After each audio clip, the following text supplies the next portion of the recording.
Bonjour, aujourd'hui on va voir un livre de développement personnel de Mariette Strub-Delin qui s'appelle donc Le petit livre de l'estime de soi. Dans le livre, l'auteur explore les mécanismes fondamentaux de l'estime de soi, en mettant en lumière les moyens de la développer pour atteindre un équilibre relationnel et personnel. C'est accessible, c'est concis, et l'ouvrage s'adresse à un public très large en proposant des explications claires et également des exercices pratiques. On a quatre points principaux. Le premier, qu'est-ce que l'estime de soi? L'auteur commence par définir l'estime de soi comme une évaluation personnelle et subjective de notre valeur. Elle distingue trois composantes principales. La confiance en soi, c'est-à-dire la capacité à agir et à prendre des décisions. L'acceptation de soi, l'aptitude à reconnaître ses forces et ses faiblesses sans jugement excessif. Et enfin la vision de soi, l'image que l'on a de sa propre personne et de ses capacités. L'importance de l'estime de soi. Cela joue un rôle central dans notre bien-être émotionnel et mental. L'estime de soi influence en fait nos relations, notre manière de gérer les échecs et les succès, ainsi que notre résilience face aux défis.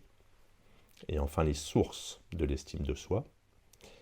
L'auteur explore les origines de l'estime de soi, notamment les expériences de l'enfance, où les interactions avec les figures parentales et éducatives sont déterminantes, les influences sociales, comme les jugements et comparaisons avec les autres, et les succès ou échecs dans divers domaines de la vie. En premièrement, nous avions qu'est-ce que l'estime de soi, ensuite les obstacles à l'estime de soi. Tout d'abord, les croyances limitantes. Mariette Strub-Delin explique que certaines personnes souffrent d'une faible estime de soi, je ne sais pas comment on dit, à cause de croyances négatives profondément ancrées, telles que je ne suis pas assez compétent ou je ne mérite pas d'être aimé. Ces croyances sont souvent le résultat de critiques répétées ou d'expériences traumatisantes. Ensuite, la peur de l'échec et du jugement. L'auteur identifie la peur comme un obstacle majeur à l'estime de soi. La crainte d'échouer ou d'être jugé empêche de tenter de nouvelles expériences, ce qui renforce un sentiment d'inadéquation. Et enfin, les pressions extérieures. Les normes sociales et culturelles jouent un rôle crucial dans la diminution de l'estime de soi. Elles poussent les individus à se conformer à des attentes irréalistes, créant un sentiment d'insuffisance. Premièrement, qu'est-ce que l'estime de soi? Ensuite, les obstacles à l'estime de soi. Maintenant, construire une estime de soi saine. En 4 points. Premièrement, la connaissance de soi. Pour améliorer son estime de soi, il est essentiel de se connaître véritablement. L'auteur propose des exercices de réflexion pour identifier ses valeurs, ses aspirations et ses talents. En deuxièmement, la gestion du dialogue intérieur. Strub-Delin souligne l'importance de transformer son discours interne.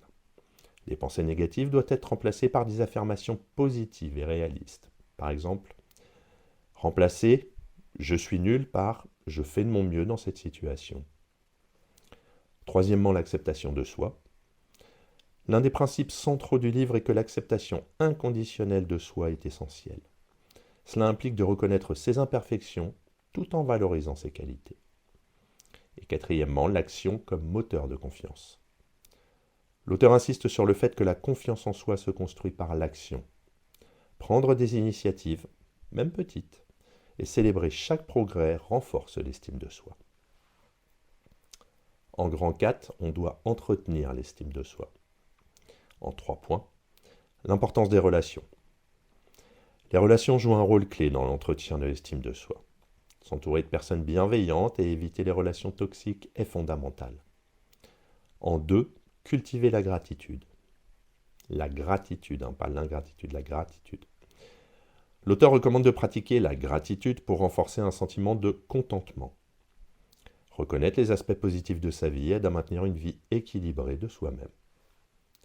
En 3, la résilience face aux échecs. Les échecs ne doivent pas être perçus comme des preuves d'incompétence, mais comme des opportunités d'apprentissage. L'auteur propose des stratégies pour rebondir après un revers et éviter l'autoflagellation.